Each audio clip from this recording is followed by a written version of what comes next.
Saudara, lihatlah bendera kita. Di luar sana hembusan angin mengguncang dan menggoyangkannya, namun tak pernah mampu menerbangkannya. Lambainya memanggil kita. Paduan warnanya tegas, menantang sikap kita. Masih beranikah kita menjawab bahwa bumi Indonesia ini dihuni oleh insan-insan pembela kebenaran yang berjuang dalam kesucian. Dalam sikap berdiri dan tegak dan tegar, marilah kita mengenang kembali peristiwa 80 tahun lalu, saat sejarah menuntut kita menemukan Sang Saka sebagai karunia Tuhan pada bangsa kita ini dengan menyanyikan lagu Indonesia Raya.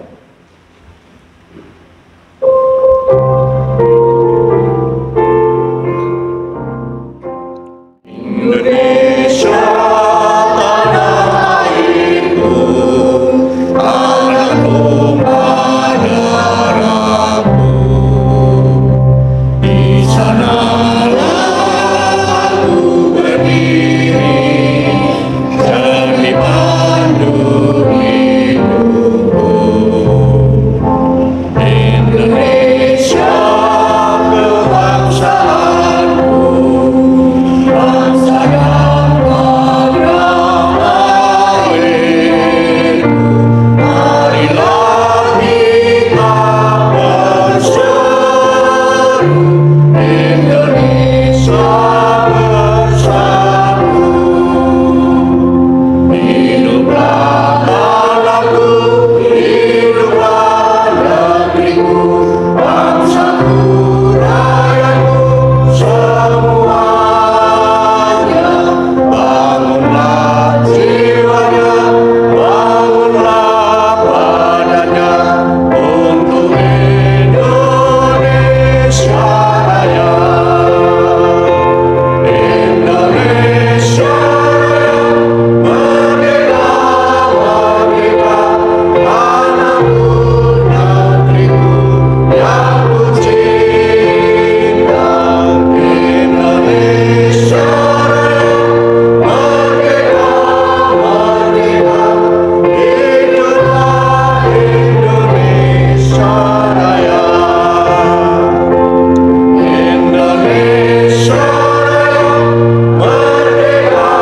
merdeka, tanahku, negeriku yang ku cinta. Indonesia Raya, merdeka, merdeka, hiduplah Indonesia Raya.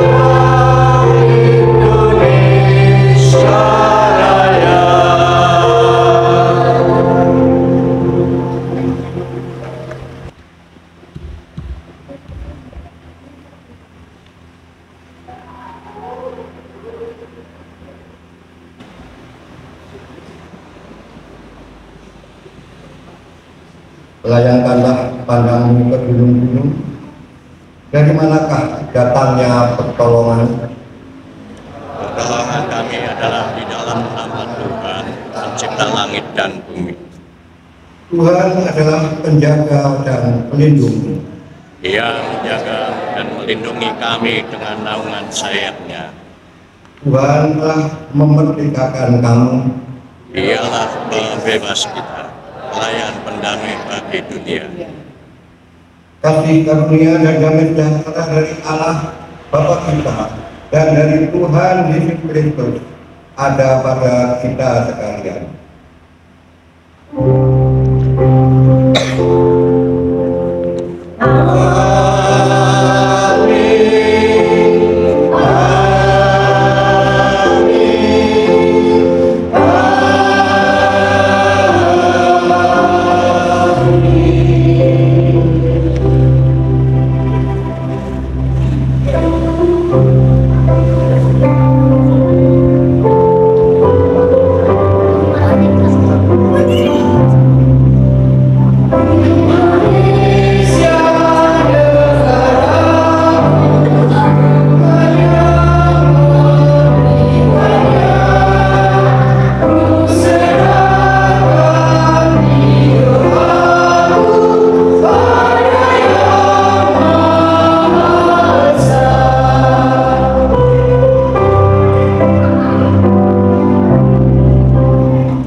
Salah satunya adalah karunia yang bernama negara.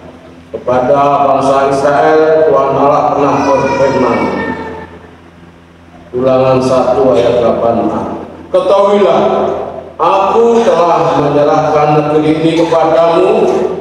Masukilah, dudukilah negeri yang dijanjikan Tuhan. Pertanyaan kita sekarang, sudah kita apakan karunia itu?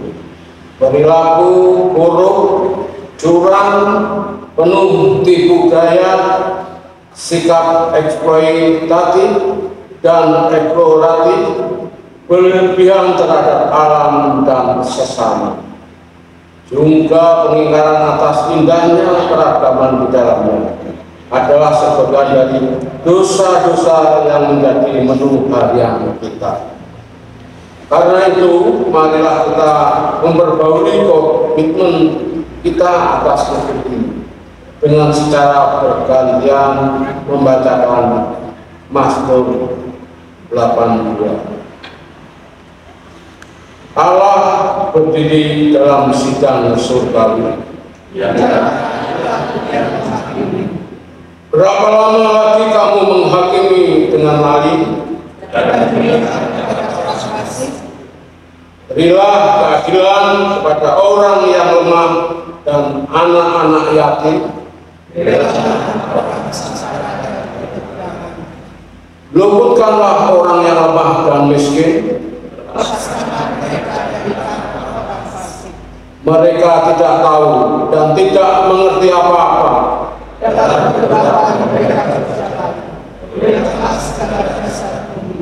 Aku sendiri telah berfirman, kamu adalah ilah-ilah. Namun seperti manusia, kamu akan mati.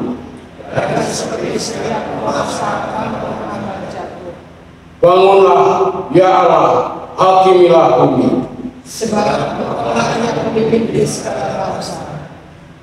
Kini marilah pembaruan komitmen kita atas negeri ini kita ungkapkan dengan nyanyian Hitung Jemaat 1 sampai 3.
Dan untuk hidup baru terambil dari 1 Petrus 2 ayat 15 sampai dengan 17.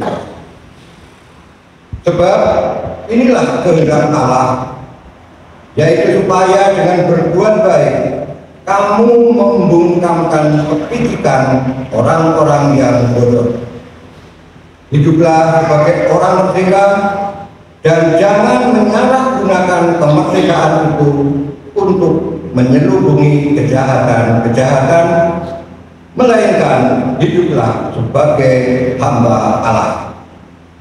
Hormatilah semua orang, kasihilah saudara-saudaramu, takutlah akan Allah, hormatilah kaisar.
kasih Tuhan yang senantiasa menyertai hidup dan kehidupan kami. Terpujilah namamu Bapa kekal untuk selama-lamanya. Bapa Surgawi, di pagi yang indah ini, jemaatmu di PKJ Menara Kasih Surung datang menghadap Tuhan, mengucap syukur dan terima kasih atas segala berkat dan anugerah yang telah Tuhan berikan kepada kami, sehingga pada pagi hari ini kami boleh berkumpul untuk memuji dan memuliakan namamu. Bapa, sebentar lagi kami akan mendengarkan firman Tuhan. Kami mohon buka mata hati dan pikiran kami, urapi kami dengan Roh-Mu yang kudus, agar kami mengerti dan memahami apa yang Tuhan kehendaki di dalam kehidupan kami, dan Tuhan mampukan kami untuk dapat melakukan di dalam kehidupan kami. Terima kasih Tuhan, ampuni segala dosa dan kesalahan kami. Di dalam nama Tuhan Yesus Kristus kami berdoa dan mengucap syukur. Amin. Bacaan pertama kita baca dari Yeremia 23 ayat 23 sampai 29. Yeremia 23 ayat 23 sampai 29.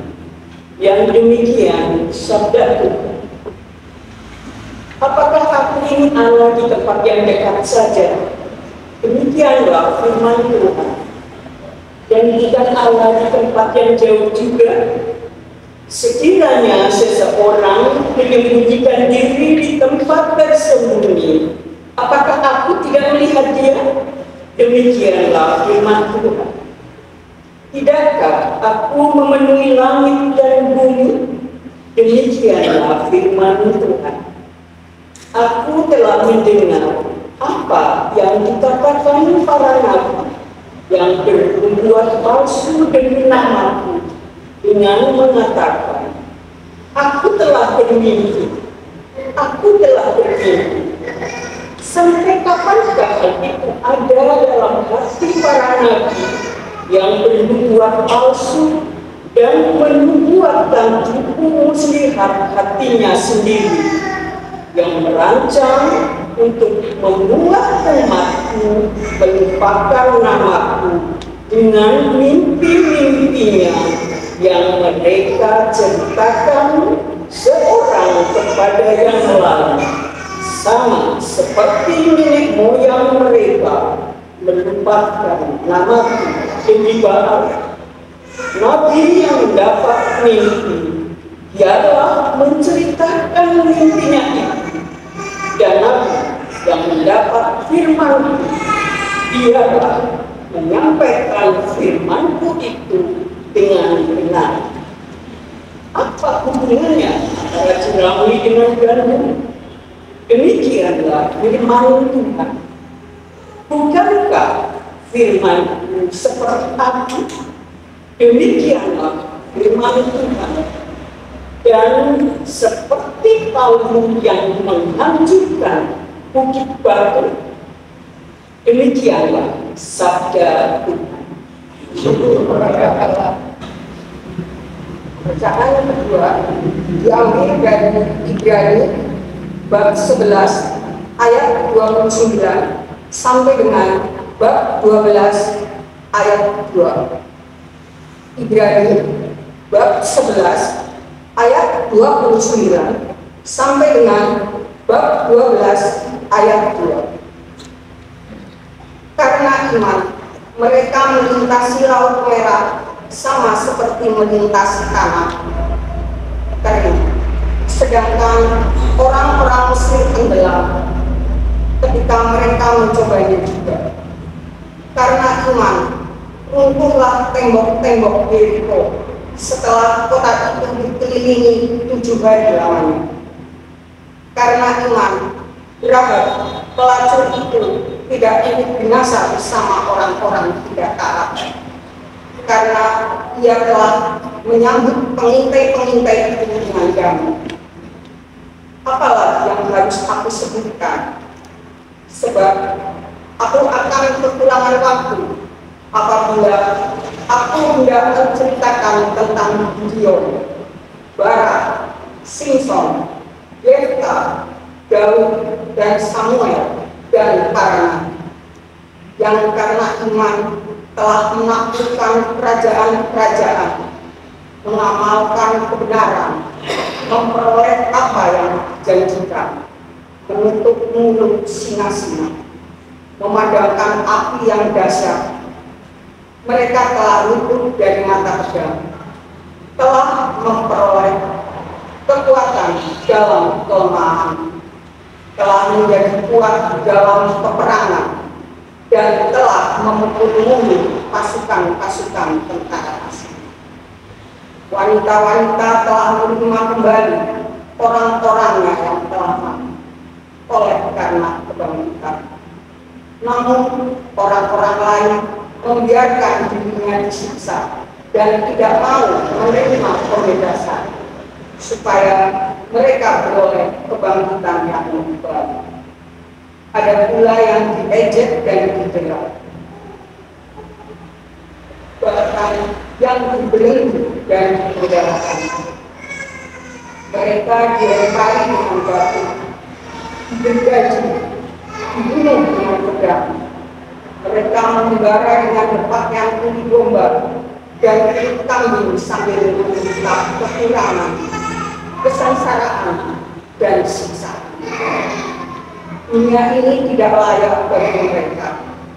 Mereka membara di padang gunung dan pegunungan, dalam gua-gua dan celah-celah dalam tanah. Namun mereka semua tidak memperoleh apa yang dijanjikan, sekalipun telah diberi kesaksian yang baik tentang mereka karena iman.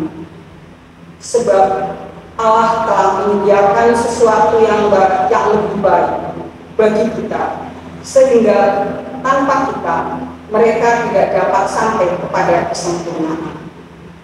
Karena kita mempunyai banyak saksi, bagaikan awan yang mengelilingi kita, marilah kita menanggalkan semua beban dan dosa yang melekat kepada kita, dan berlomba dengan tekun dalam perlombaan yang ada di depan kita.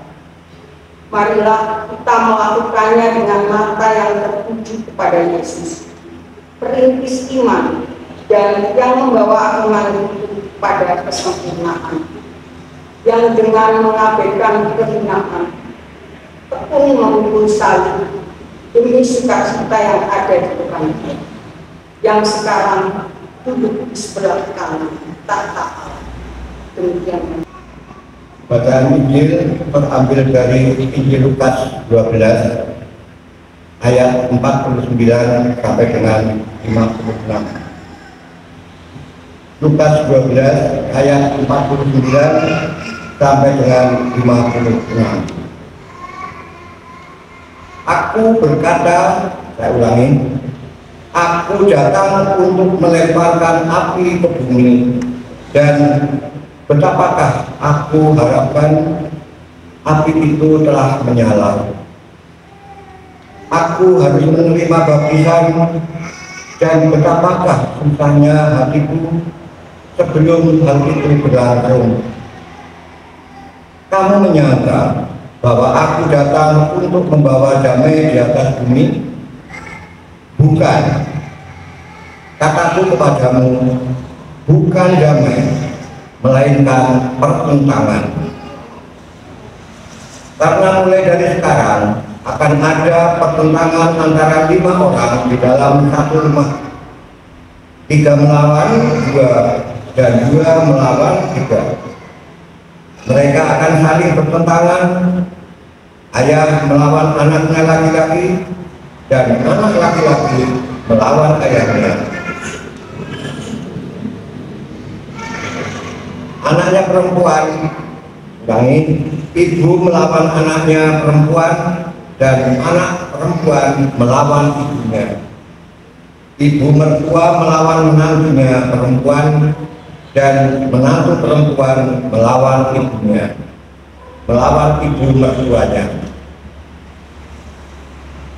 Yesus berkata pula kepada orang banyak, apabila kamu melihat awan naik di sebelah barat, segera kamu berkata, akan datang hujan, dan hal itu memang terjadi.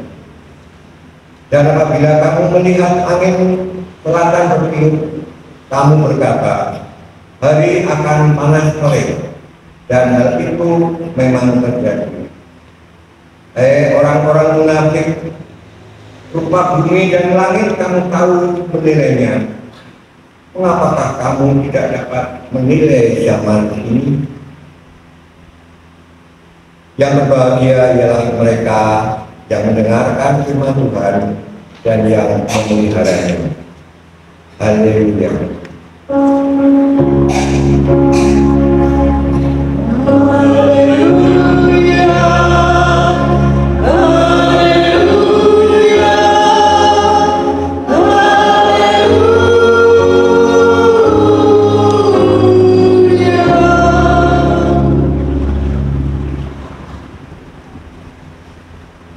Shalom.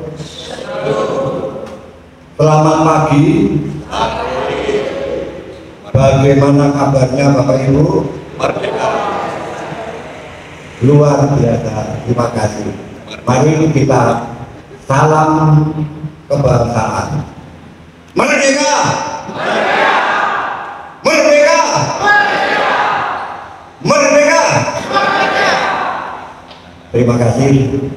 Ternyata jiwa patriotisme dan nasionalisme Bapak Ibu semua masih 55. Semangat. Terima kasih. Bapak Ibu dan saudara-saudara yang terkasih, pada zaman dahulu sebelum listrik masuk ke desa-desa, masyarakat khususnya bapak-bapak ini rajin sekali untuk melaksanakan ronda.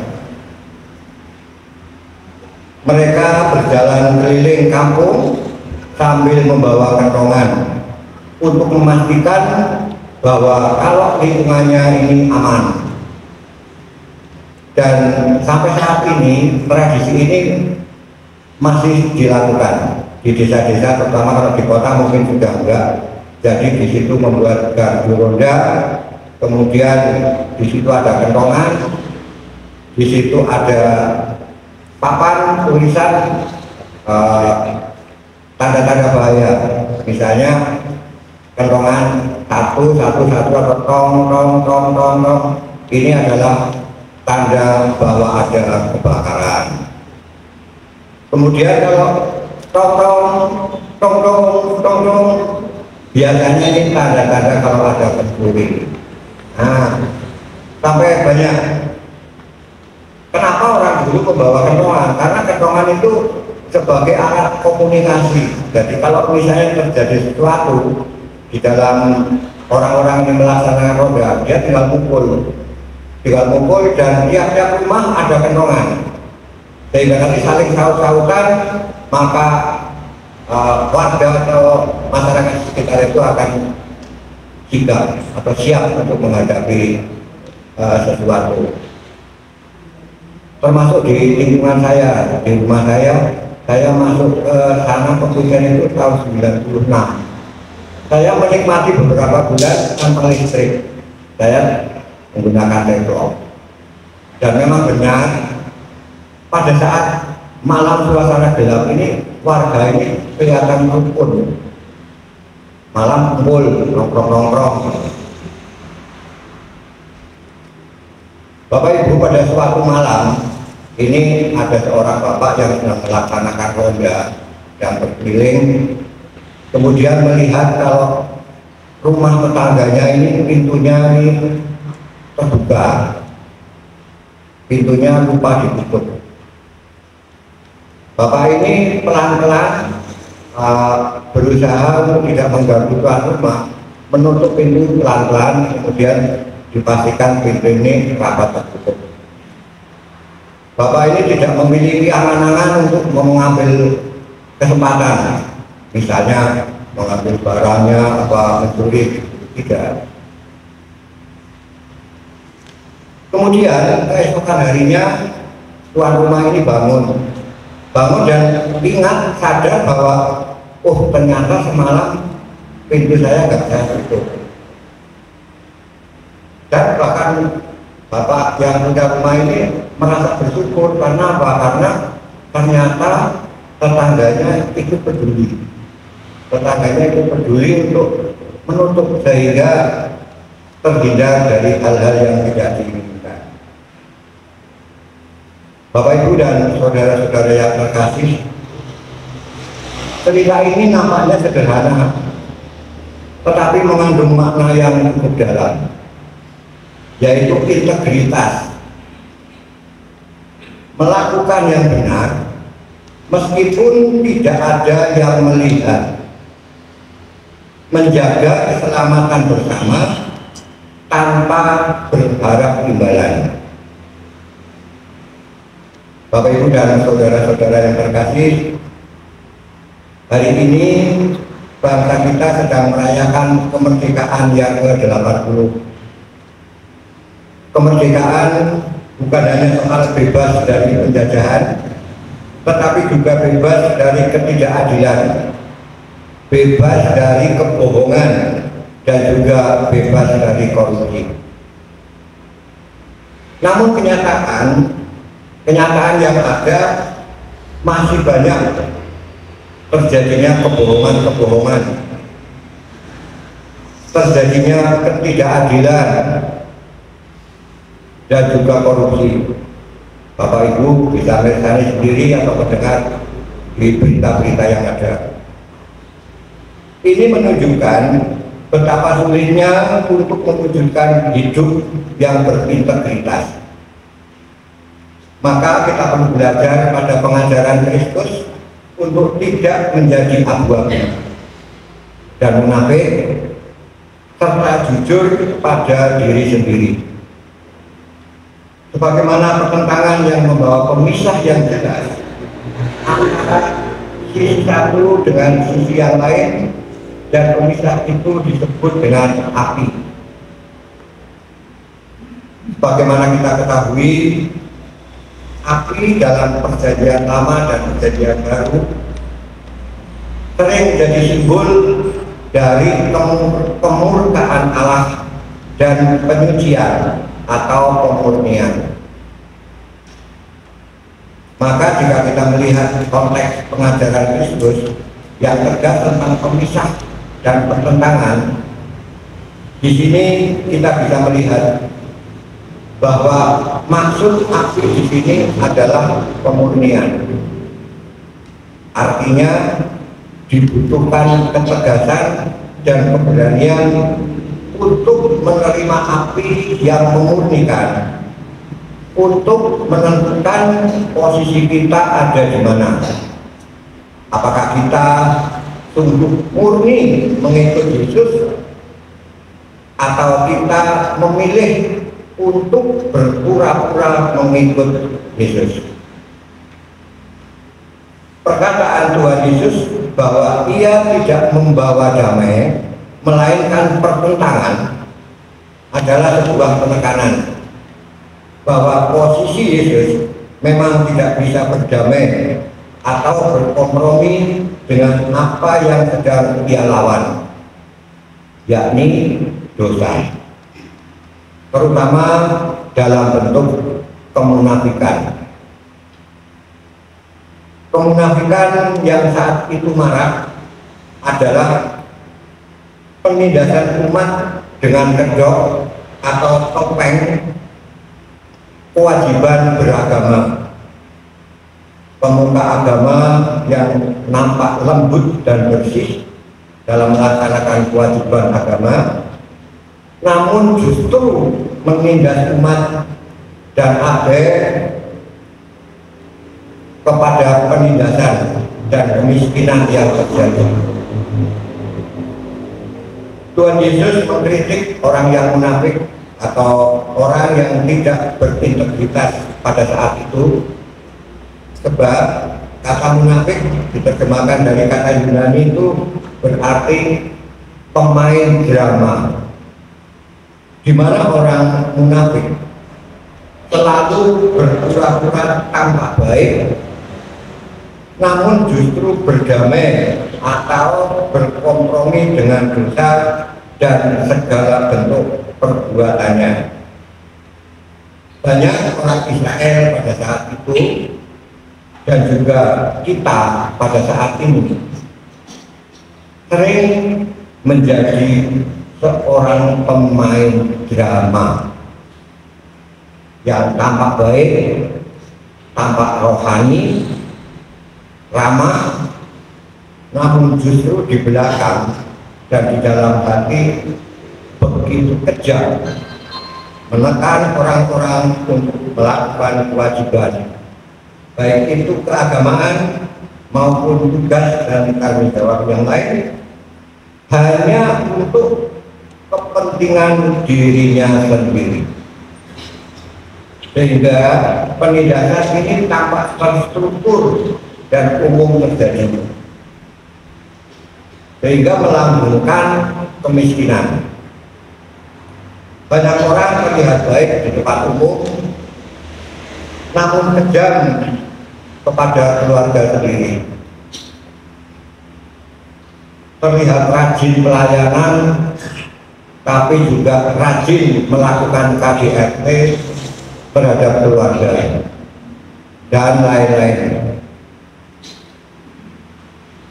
Maka kita diajak untuk menjauhkan diri dari kemunafikan dengan sungguh berucap dan bertindak sesuai dengan iman kita dan tidak membohongi diri sendiri, sehingga kita bisa berjaga-jaga dengan belajar menilai dan melihat tanda akhir zaman, serta tidak menggunakan kehidupan kita untuk kepuasan dan kepentingan pribadi, namun justru berusaha untuk bermanfaat bagi orang banyak.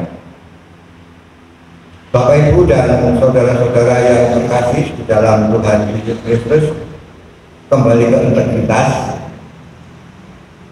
Integritas kadang membuat kita itu menjadi berbeda atau beda pendapat dengan orang-orang di sekitar kita, karena kita harus menolak suap, kita harus berkata jujur, membela yang lemah, dan itu akan membuat kita dikritik, bahkan mungkin akan dikucilkan. Tapi itulah jalan mengikuti Tuhan Yesus. Apa berat, tapi harus kita usahakan. Nabi Yeremia mengajarkan bahwa Tuhan itu dekat dan mengetahui segala sesuatu. Tuhan bukan Allah yang jauh, tetapi Allah yang dekat. Tidak ada yang tersembunyi baginya. Artinya integritas kita tidak bisa berpura-pura. Bahkan jika tidak ada manusia yang melihat, Tuhan tetap melihat. Seperti yang saya ceritakan tadi, Bapak yang ronda, dia jujur, dia menjaga rumah tangganya bukan karena ada kamera yang berikut. Kalau sekarang ya disorting, kemudian diunggah ke medsos biar viral, tidak. Atau karena hadiah, tetapi karena dia meyakini apa yang dia lakukan itu benar di hadapan Tuhan. Jemaat yang dikasihi Tuhan, dalam bacaan Ibrani hari ini mengingatkan kita tentang saksi iman yang setia sampai akhir. Walaupun menghadapi penderitaan, para pahlawan iman berjuang dengan segala penderitaannya, meskipun mereka tidak tahu hasil perjuangan mereka di masa hidupnya. Kemerdekaan Indonesia juga lahir dari perjuangan yang panjang dan tidak mudah. Kemerdekaan Indonesia bukanlah sebuah hadiah, melainkan hasil dari perjuangan panjang para pahlawan bangsa. Mereka mengorbankan harta benda, air mata, bahkan jiwa dan raga. sebagai orang percaya, kita pun dipanggil untuk tetap setia menjaga dan mengisi kemerdekaan yang telah mereka wariskan. Kita harus ikut dalam memulihkan dan membebaskan, meskipun jalannya sulit dan tidak mudah. Bapak Ibu dan saudara-saudara yang terkasih, bangsa yang berintegritas lahir dari warganya yang berintegritas. Mari mulailah dari diri kita sendiri. Kita belajar jujur, belajar peduli, dan berani melakukan hal-hal yang benar. Seperti yang Bapak Ronda tadi, menjaga rumah tetangganya. Mari kita jaga pintu bangsa ini dari pencuri moral dan perusak persaudaraan. Merdeka bukan hanya status politik, tetapi panggilan hidup. Mari kita berjuang memulihkan dan membebaskan demi kemuliaan nama Tuhan dan kesejahteraan bersama. Tuhan Yesus memberkati kita. Amin. Bapak Ibu dimohon berdiri. Marilah bersama-sama kita dengan segenap umat percaya di seluruh dunia kita ucapkan pengakuan iman rasuli demikian. Aku percaya kepada Allah Bapa yang Maha Kuasa, Khalik langit dan bumi, dan kepada Yesus Kristus anaknya yang tunggal Tuhan kita, yang dikandung daripada Roh Kudus, lahir dari anak darah Maria, yang menderita di bawah pemerintahan Pontius Pilatus, disalibkan, mati dan dikuburkan, turun ke dalam kerajaan maut. Pada hari yang ketiga bangkit pula dari antara orang mati, naik ke surga, duduk sebelah kanan Allah Bapa yang Maha Kuasa, dan akan datang dari sana untuk menghakimi orang yang hidup dan yang mati. Aku percaya kepada Roh Kudus, gereja yang kudus dan am, persekutuan orang kudus, pengampunan dosa, kebangkitan dari kehidupan hidup dan tetap. Dipersilakan untuk kembali. Balik pertama kaum laki-laki, kemudian balik kedua kaum perempuan, balik ketiga kita jadikan bersama.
jadilah saksi-saksi Kristus.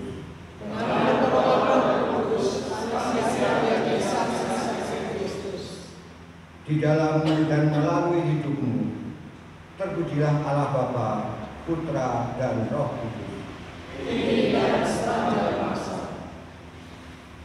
Tuhan memberkati kita dan melindungi kita.